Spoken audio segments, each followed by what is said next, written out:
que lo que Dios ha establecido para cada uno de nosotros de vida, ese tiempo va a ser, y que el Señor nos halle caminando en su camino y haciendo su voluntad, para que no nos vayamos a perder después de tanto tiempo de escuchar de su palabra y que vayamos a vivir de una manera desordenada.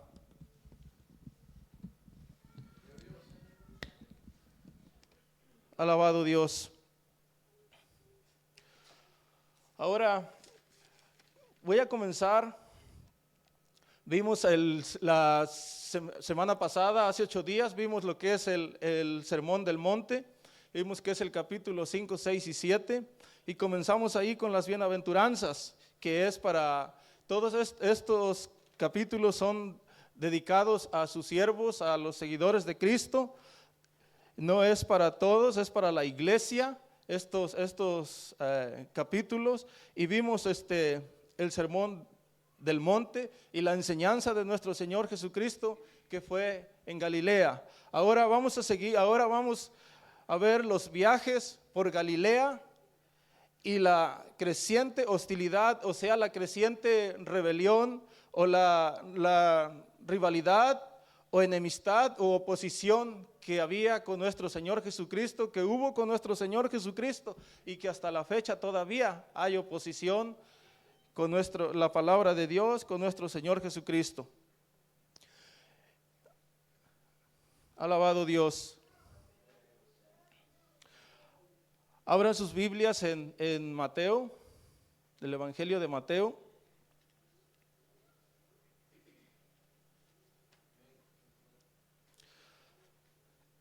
Y quiero leer estos versículos para que vayamos entendiendo un poquito lo de hace 8 días, como la enseñanza de nuestro Señor Jesucristo. Y comenzamos de esta manera, lo que es el Sermón del Monte, las bienaventuranzas.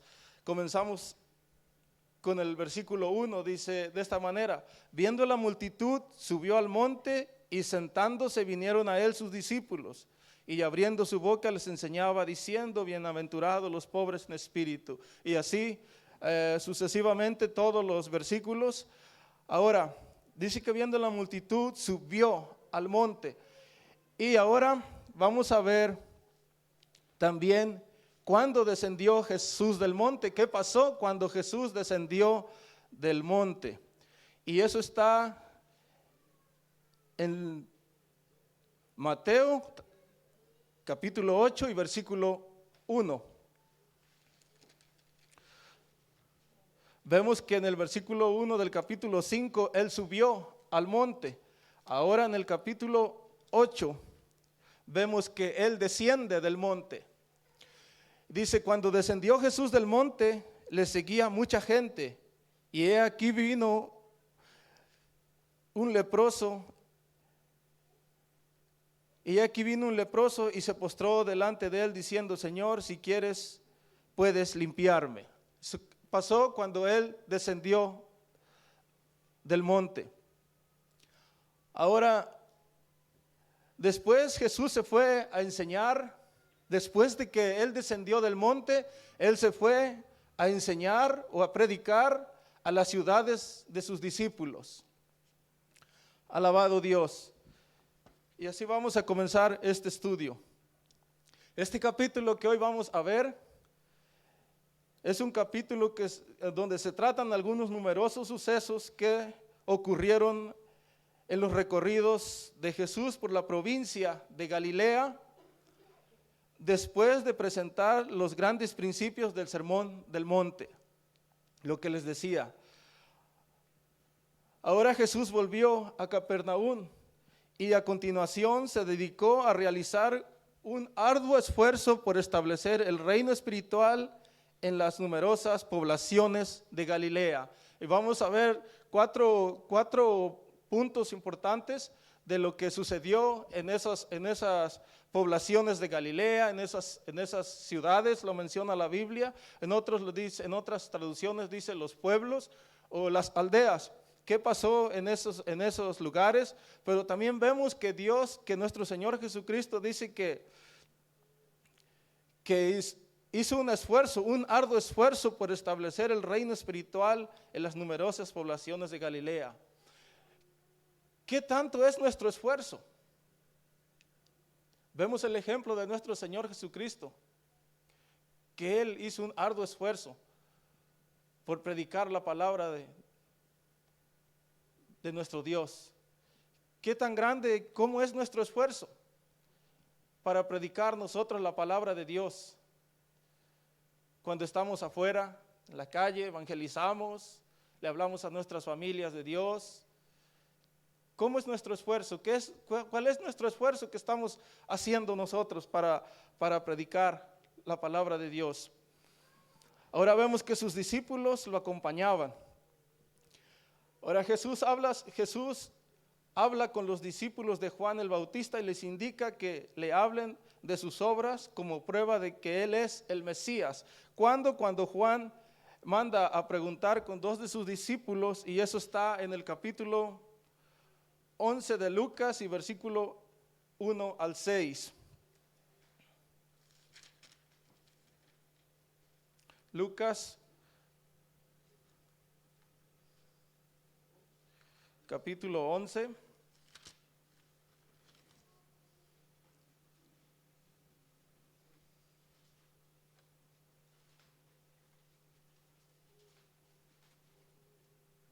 Alabado Dios. Capítulo 11.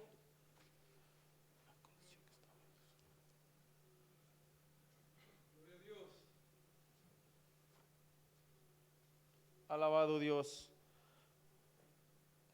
Gloria a Dios, aleluya.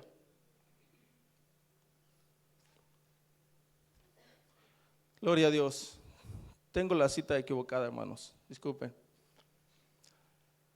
Ahora vamos a ver como punto número 1 que Jesús resucita a la viuda de la ciudad de Naín. Es una de las cosas que nuestro Señor Jesucristo empezó a hacer en estas provincias, en estas ciudades de Galilea. Vemos que primeramente Jesús se acerca a un siervo, un centurión, a pedirle a nuestro Señor Jesucristo que sane a uno de sus siervos que está a punto de morir. Y vemos que no hay necesidad de que nuestro Señor Jesucristo vaya hasta ese lugar, sino que el siervo le dice que que él no es digno de que él vaya a su casa, y que él entiende de que él como soldado también recibe órdenes, pero también da órdenes, y por lo tanto dice que lo que él da, la orden que él da se hace aunque él no vaya. Entonces él le habla de esa manera a nuestro Señor Jesucristo, y vemos que el Señor tiene el poder de sanar al siervo de este centurión aún a la distancia, sin que él esté ahí. Él tiene el poder para sanar aún a la distancia, y vemos que también tiene el poder para resucitar a los muertos. Y este es el punto número 1 que vamos a ver, que Jesús resucita al hijo de la viuda, de Naín, o sea, de la ciudad de Naín. Y eso está en Lucas 7, capítulo 11 al 17. Si pueden acompañarme ahí, vamos a estar viendo algunas citas. Gloria a Dios. Aleluya. Lucas 7.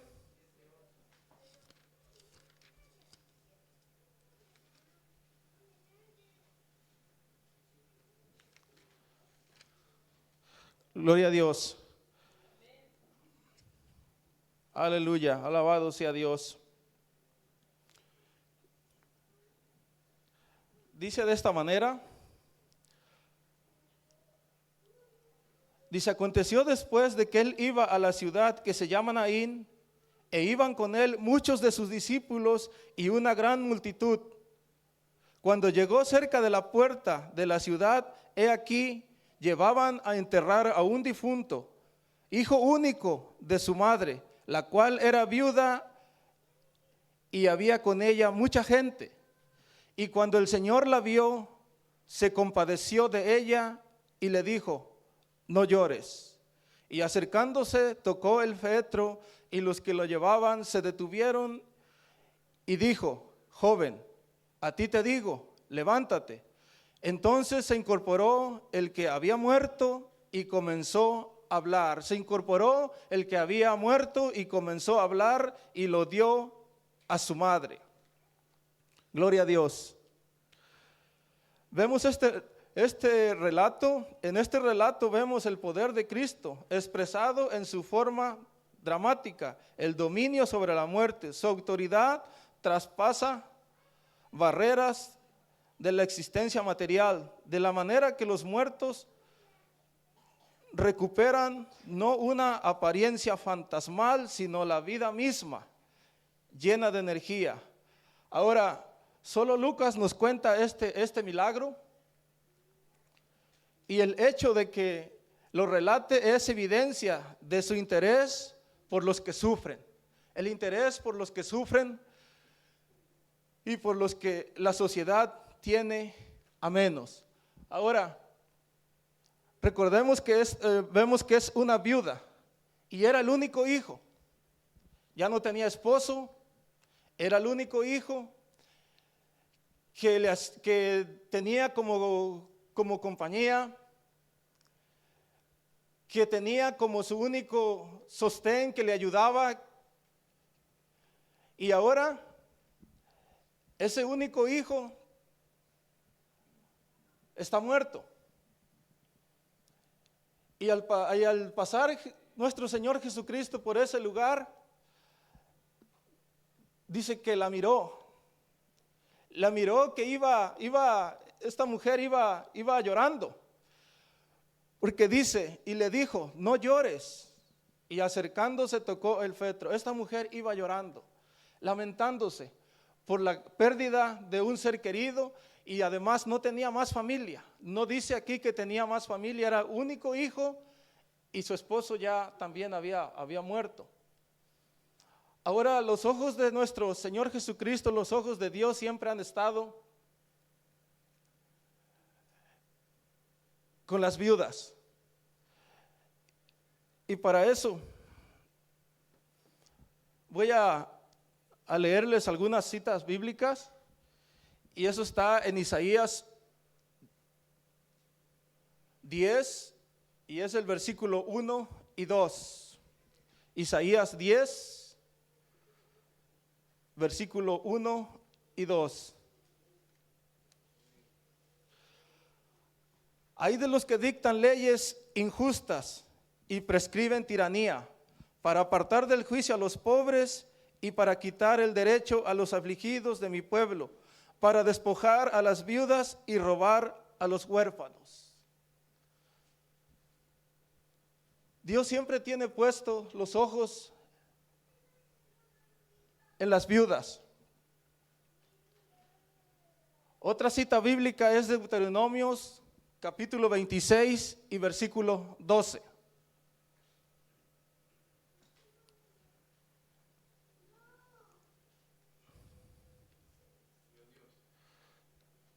Aleluya.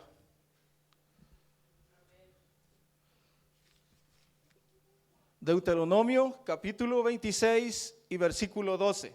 Dice: cuando acabéis de diezmar todo el diezmo de tus frutos en el año tercero, en el año del diezmo, darás también al levita, al extranjero, al huérfano y ¿a quién más? A la viuda. Y comerán en tus aldeas y se saciarán.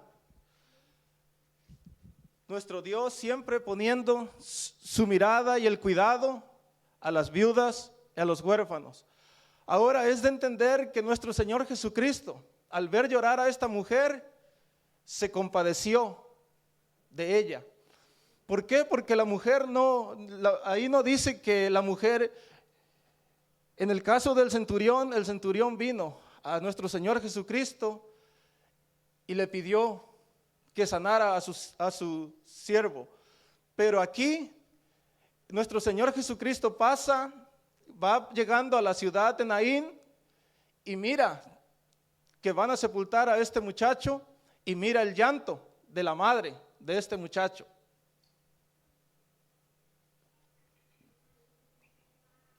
Ahora es entender que este muchacho era un buen hijo. Era un buen hijo. No es muy difícil entender lo que la mujer sentía al saber que quedaba sola, que quedaba abandonada, sin nadie que pudiera ayudarla, sin nadie que pudiera acompañarla. Y además, en esos tiempos las tiranías con las viudas marginadas. Entonces ella lloraba desconsolada, pero al pasar nuestro Señor Jesucristo, como nuestro Dios siempre tiene la mirada puesta en las viudas, se compadeció de ella. Y le dijo a aquel muchacho, le dijo: a ti te digo, levántate. Entonces aquel muchacho se incorporó, resucitó y hablaba. Gloria a Dios. Ese es el poder de nuestro Señor Jesucristo. Ese es el poder de nuestro Señor Jesucristo, quien nos salvó, quien nos perdonó, quien nos sacó de la miseria donde nosotros andábamos. Estábamos muertos en nuestros pecados, en nuestros delitos, pero un día el Señor, de la misma manera que se acercó a este muchacho, se acercó a nosotros y nos levantó. Y pasamos de muerte a vida para hablar, pero no para hablar cualquier cosa, lo que se nos den ganas, sino la palabra de Dios, y hablar prudentemente allá afuera con aquellas personas que no conocen de nuestro Dios, para darles a conocer el grande amor de nuestro Señor Jesucristo, y que el evangelio de nuestro Señor Jesucristo brille en nuestras vidas, en nuestros rostros y en nuestras palabras.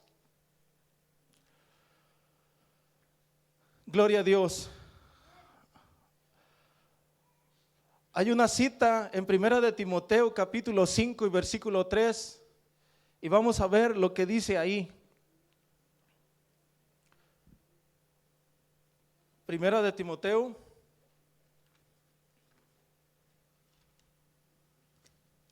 gloria a Dios.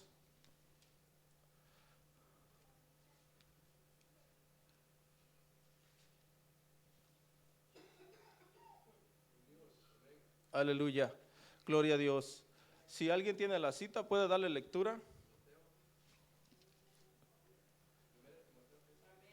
1 de Timoteo 5:3.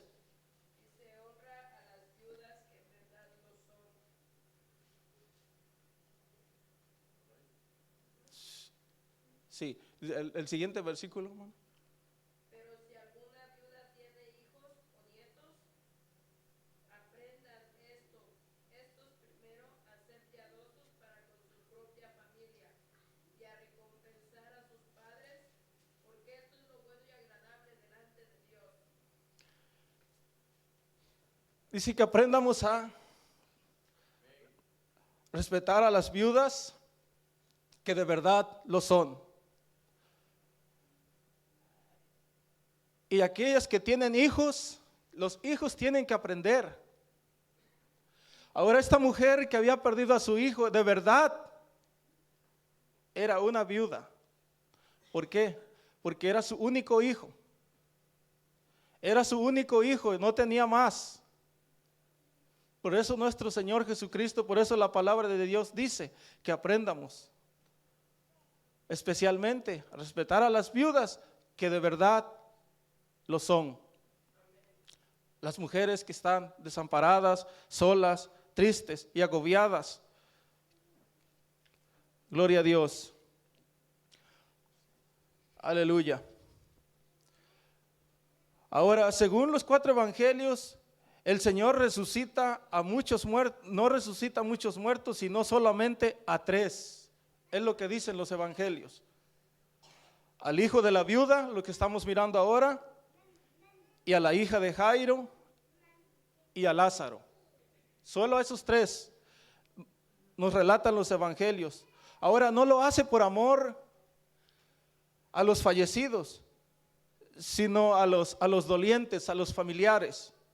En el caso de la viuda, lo hizo por amor a esta mujer que había perdido su único hijo.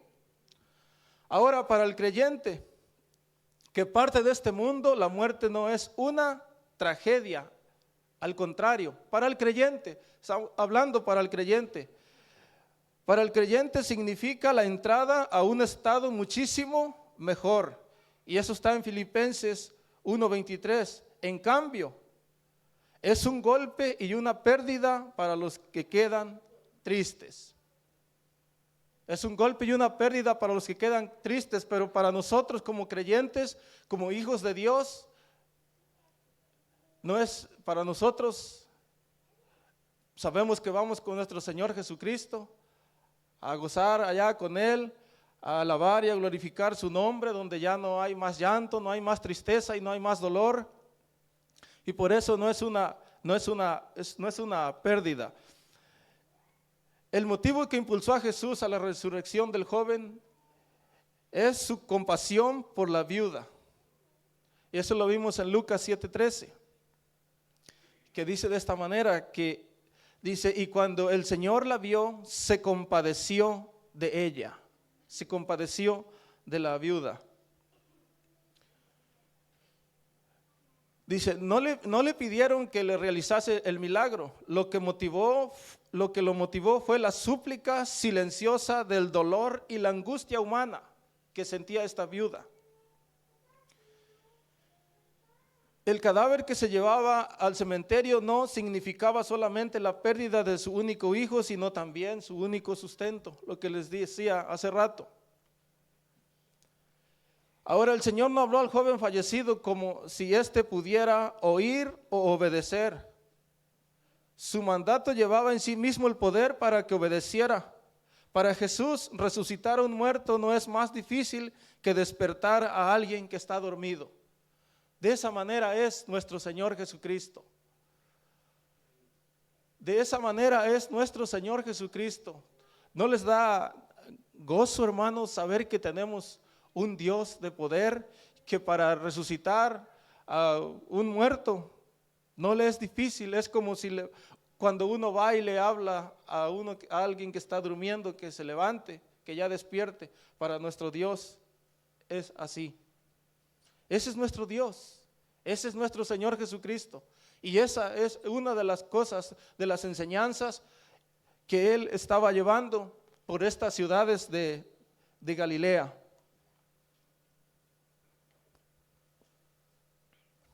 Gloria a Dios. Aleluya. Ahora Jesús ofrece su revelación a los sencillos. Y eso está en la página 129, los que tienen su libro.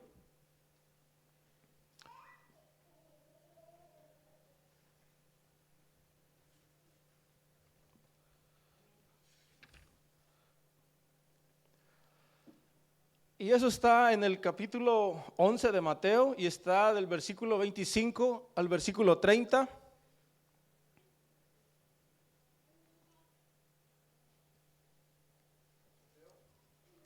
El Evangelio de Mateo. Gloria a Dios. Mateo 11, versículo 25 al 30.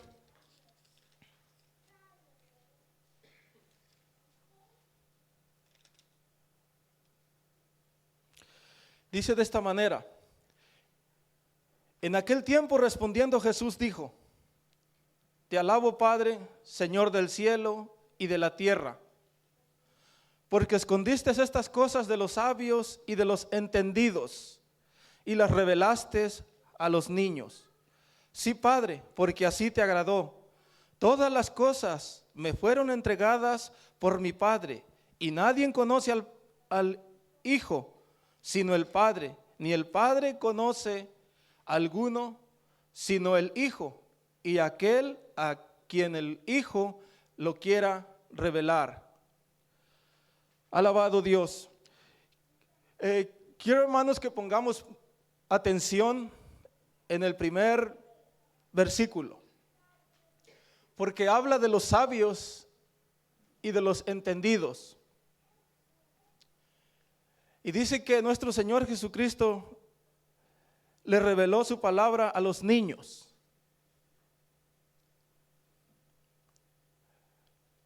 Pero ahora, cuando nosotros entendemos de la palabra de Dios, cuando nosotros nos humillamos a nuestro Señor Jesucristo, entendemos su palabra, cuando nosotros entregamos nuestra vida a nuestro Señor Jesucristo, ¿quiere decir que no somos sabios y que no somos entendidos?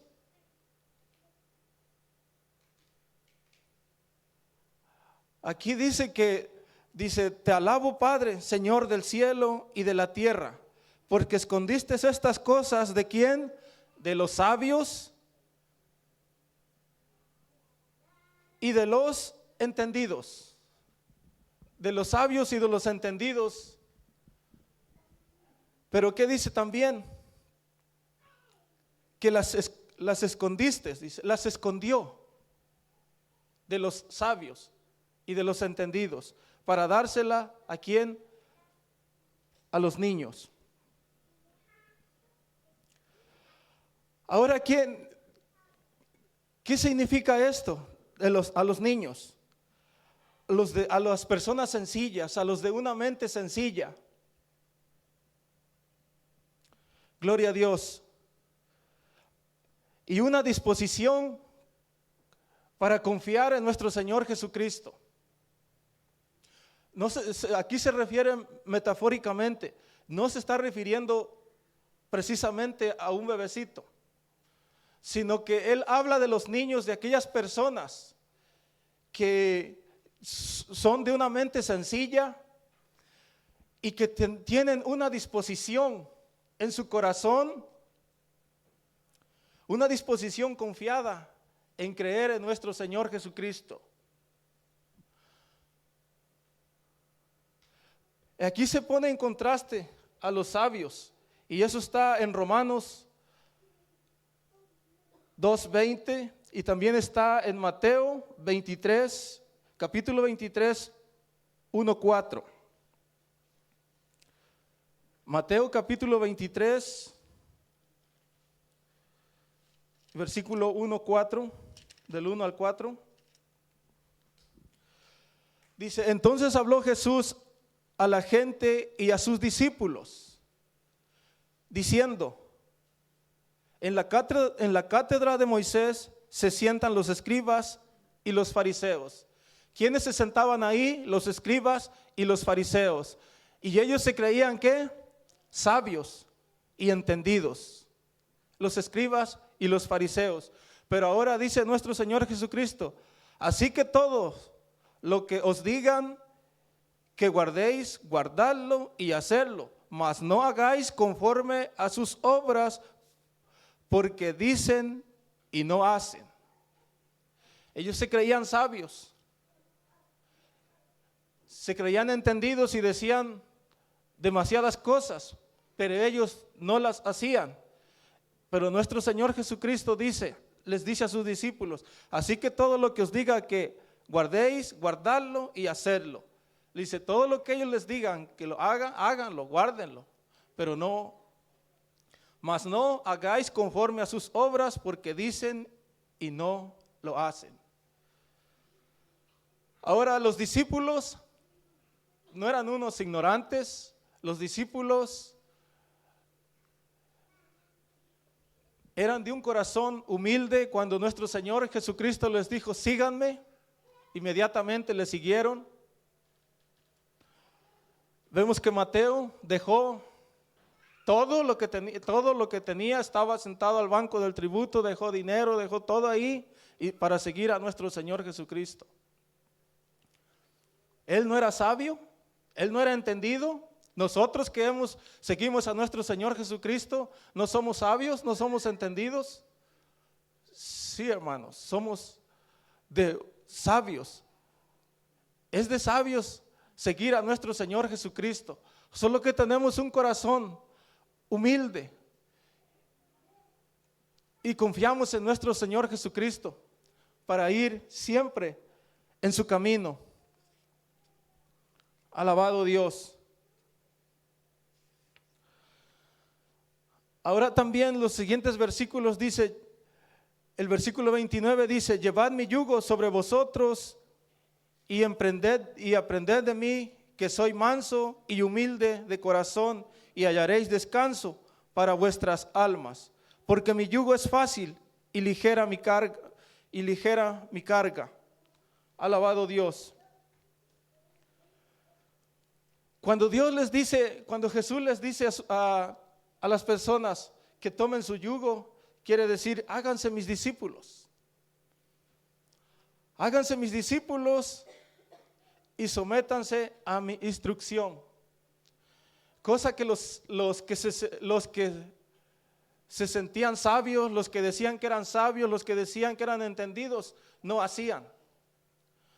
No lo hacían. Ahora Jesús dice, mi yugo es fácil. No es como el yugo. No es como el yugo de los insoportables que imponían los escribas. Los escribas imponían muchas reglas, pero aún ni ellos las hacían, ni ellos hacían todo lo que ellos imponían a la gente. Alabado Dios.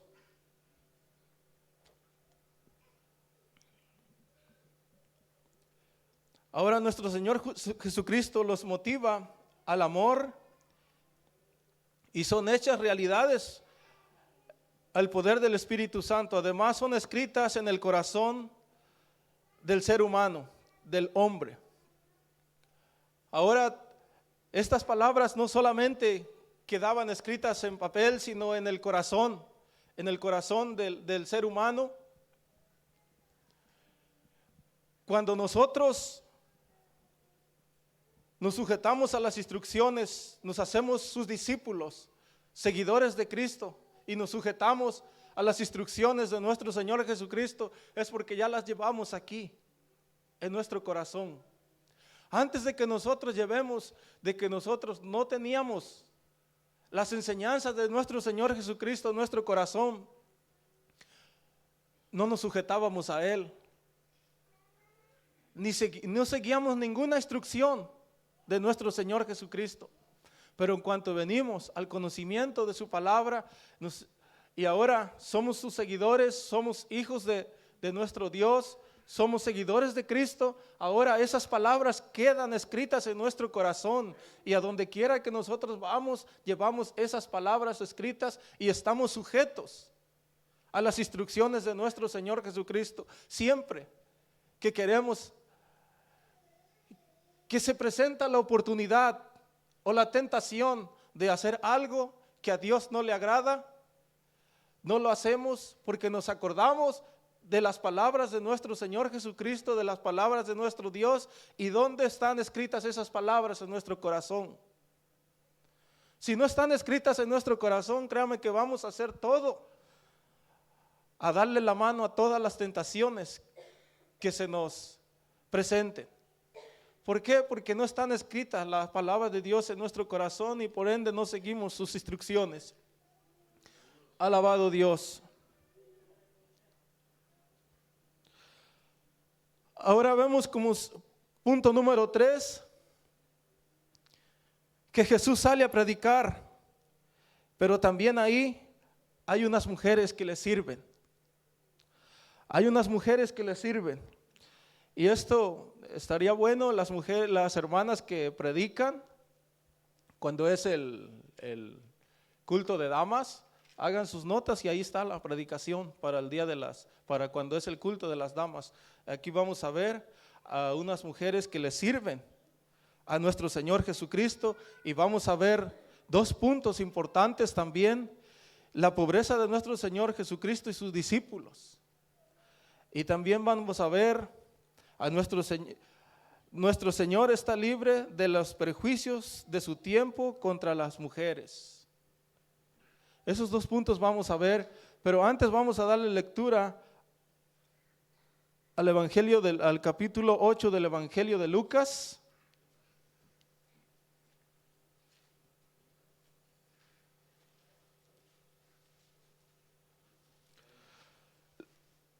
Lucas capítulo 8 y versículo 1 al 3.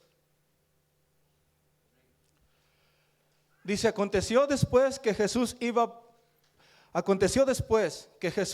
por todas las ciudades y aldeas, predicando y anunciando el evangelio del reino de Dios, y los 12 con él. Y algunas mujeres que habían sido sanadas de espíritus malos y de enfermedades.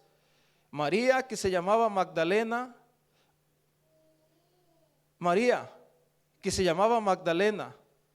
de la que habían salido 7 demonios. Juana, mujer de Chuza, intendente de Herodes, y Susana y otras muchas que le servían de sus bienes.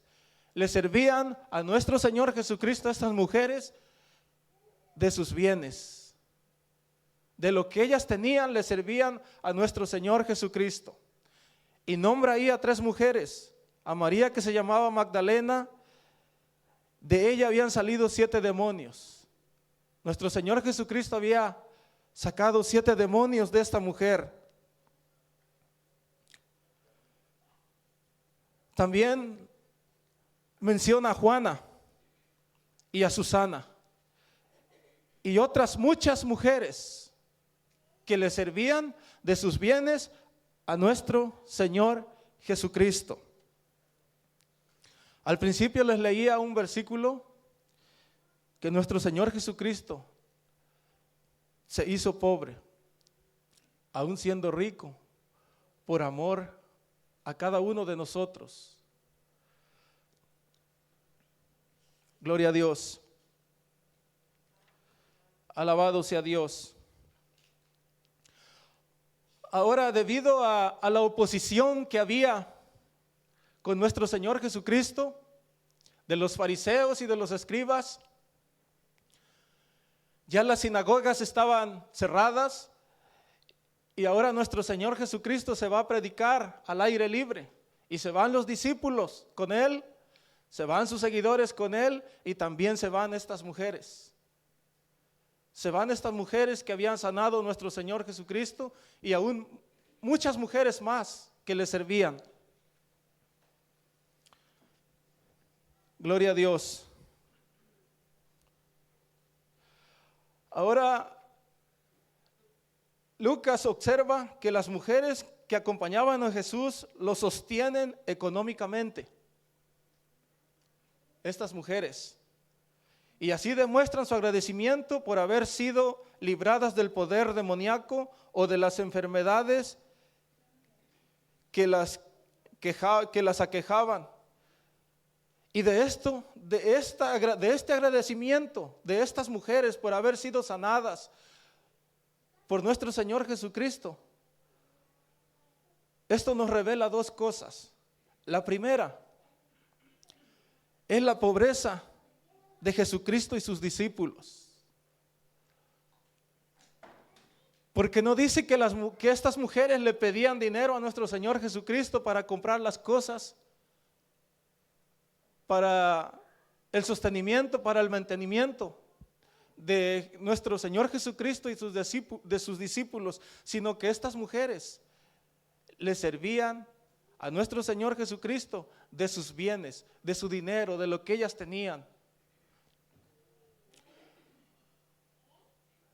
Ahora, para dedicarse a su obra espiritual era necesario que este grupo, o sea, nuestro Señor Jesucristo y sus discípulos, que iban predicando al aire libre por todas las aldeas, por todas estas ciudades, iban de un lugar para otro y no quedaban por mucho tiempo en un lugar. Era necesario que recibieran un sustento, una ayuda. ¿Por qué? Porque aquí no dice que nuestro Señor Jesucristo sacaba dinero, sino que nuestro Señor Jesucristo, miramos la pobreza de Jesucristo y sus discípulos. ¿Por qué? Porque estas mujeres dice que le servían con sus bienes, con su dinero. Alabado Dios. Hay un versículo que dice: el Hijo del Hombre no tiene dónde reclinar su cabeza. Por amor a vosotros se hizo pobre. Por amor. a nosotros, nuestro Señor Jesucristo se hizo pobre. Esa es la razón de que estas mujeres costeaban los gastos de nuestro Señor Jesucristo y sus discípulos cuando Él iba predicando por estas ciudades.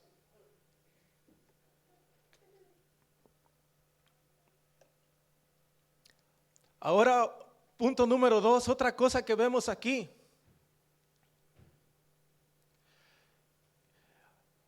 Otra cosa que vemos aquí dice, vemos que nuestro Señor Jesucristo recibió oposición de fariseos, escribas, de hombres, pero de las mujeres no.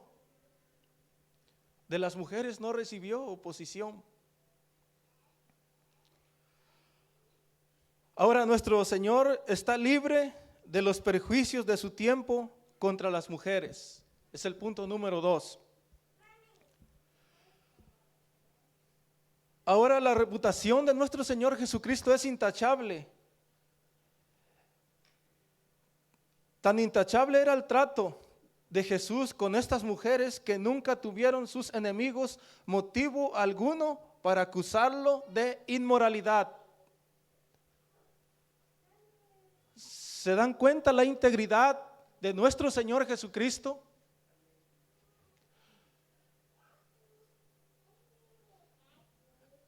Los fariseos, los discípulos, los fariseos, los escribas, dijeron que Él echaba a los demonios en nombre de Belcebú.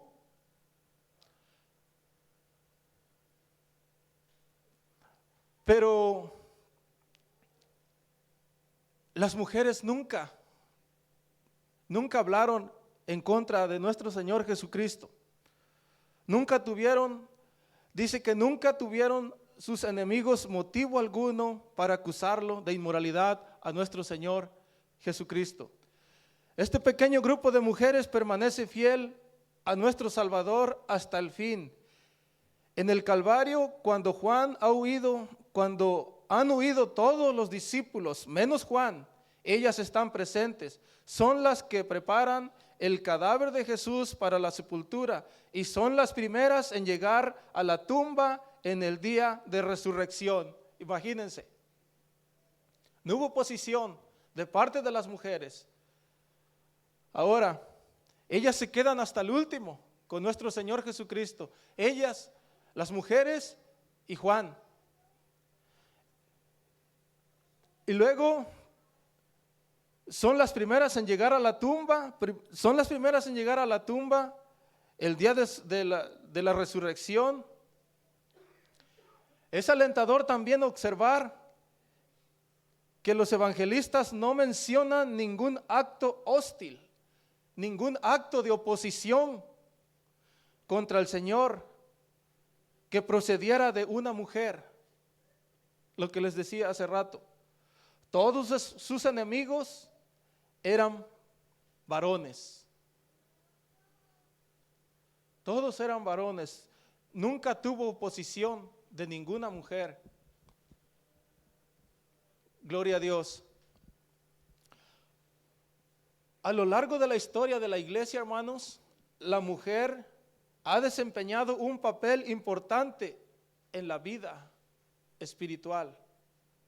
Por eso les decía hace rato, las hermanas que predican, tomen estas porciones bíblicas y cuando sea el culto de las damas, aquí está, hermanos, la predicación.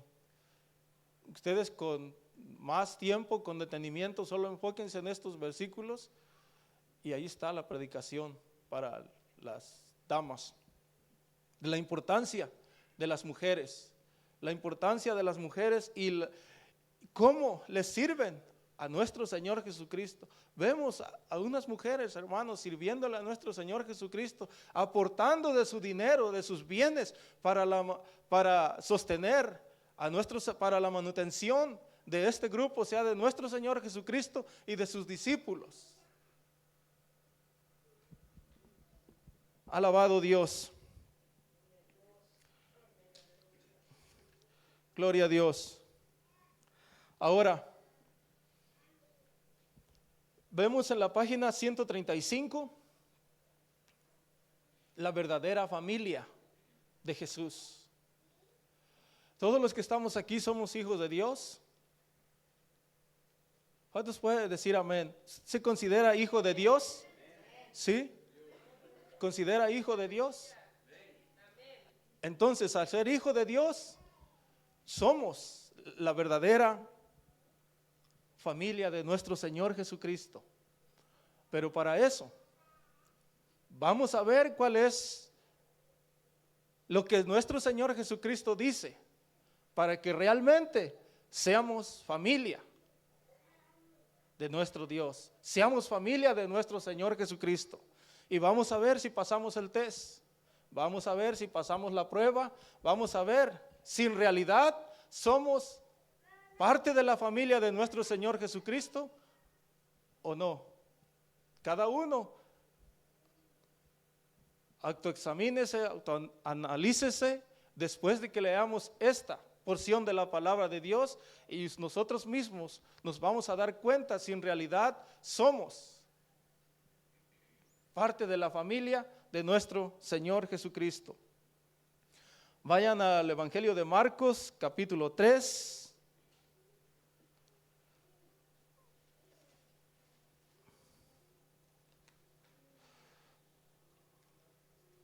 Marcos, capítulo 3.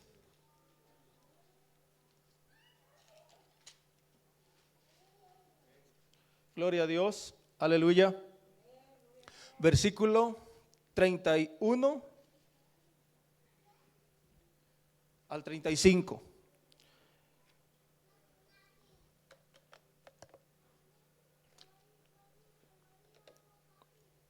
Y dice de esta manera, dice, vienen después sus hermanos y su madre, y quedándose afuera, enviaron a llamarle. Y la gente que estaba sentada alrededor de él le dijo, tu madre y tus hermanos están afuera y te buscan. Él respondió diciendo, ¿quién es mi madre y mis hermanos? Les hace una pregunta. Y mirando a los que estaban sentados alrededor de él, dijo, he aquí mi madre y mis hermanos, porque todo aquel, mucha atención en este versículo, dice, porque todo aquel que hace la voluntad de Dios, ese es mi hermano y mi hermana y mi madre. La verdadera familia de nuestro Señor Jesucristo es todo aquel que hace la voluntad de Dios.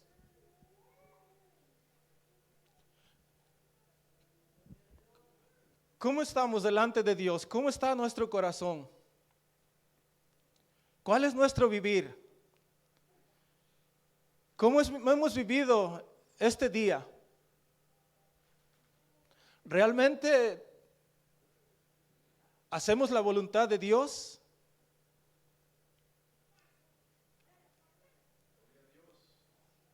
El estar aquí no significa hacer la voluntad de Dios. Yo puedo estar aquí sentado todos los años que Dios me dé de vida, pero no significa que con eso yo hago la voluntad de Dios. Gloria a Dios. Está fuerte este versículo, ¿verdad? Eso no lo digo yo, hermanos, eso es la palabra de Dios. Si nosotros queremos ser verdadera familia de nuestro Señor Jesucristo, tenemos que hacer la voluntad de Dios. No hay otra.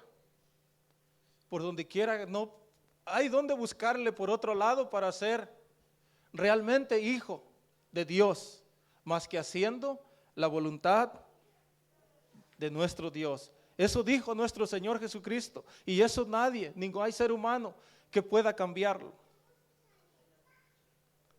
Ahora todo aquel que no hace la voluntad de Dios está en contra de Dios, es enemigo de Dios, no es familia de Dios.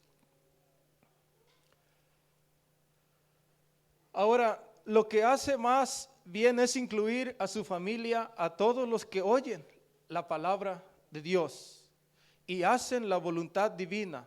De esta manera, de una hermosa definición de su verdadera familia. De esta manera lo hace, de esta definición lo hace Dios, lo hace nuestro Señor Jesucristo, esa es su verdadera familia. La madre y los hermanos carnales de Cristo podían entrar en su familia espiritual bajo las mismas condiciones. Aún los hermanos y sus hermanas de nuestro Señor Jesucristo podían entrar a ser familia de Él con las mismas condiciones, haciendo la voluntad de Dios. Alabado sea Dios.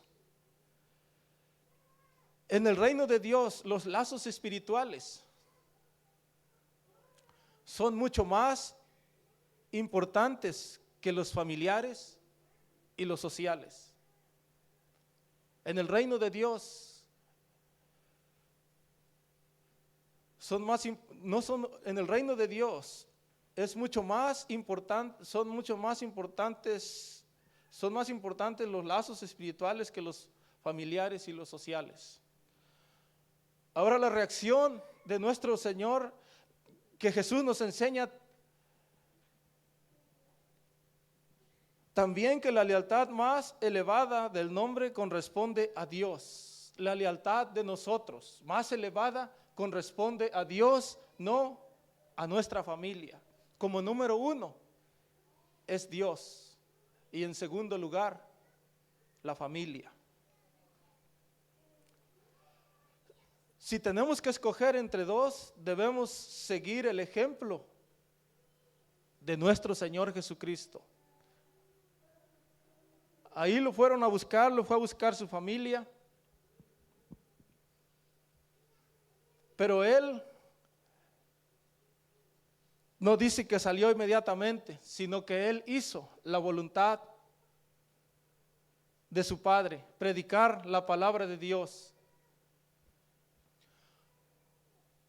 Ahora debemos seguir el ejemplo de Jesús y no permitir que los lazos humanos nos impidan hacer la voluntad de nuestro Padre celestial.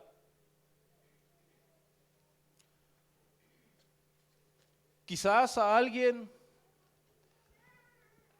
alguna vez le hayan dicho: tú ya nada más de eso hablas, ya nada más hablas de Dios. A donde quiera que vamos, a nuestra familia les hablas de Dios.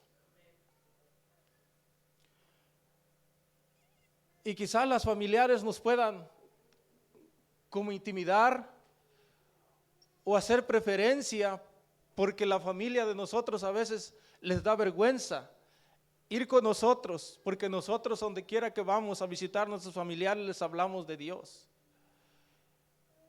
Y créanlo que tenemos familias que cuando nosotros empezamos a hablarle de Dios a las personas se cohíben, les da vergüenza, aún familiares de nosotros.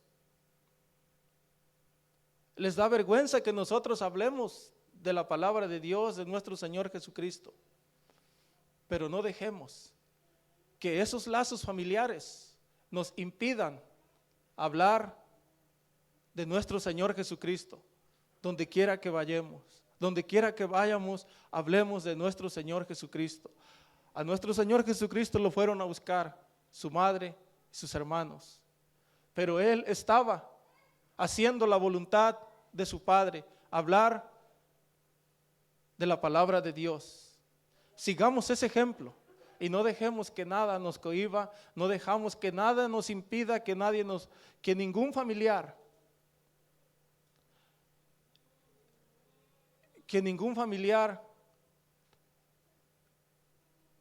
nos ate o nos cierre la boca para nosotros hablar de la palabra de nuestro Señor Jesucristo.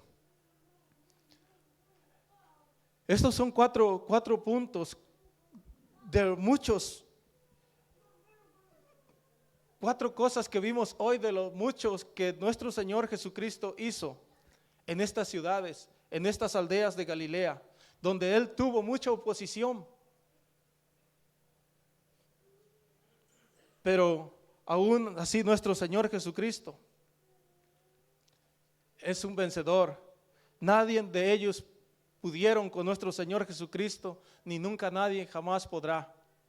Así es que agarrémonos de Dios y no dejemos que nadie nos lo impida hablar de nuestro Señor Jesucristo. Esto es todo por el día de por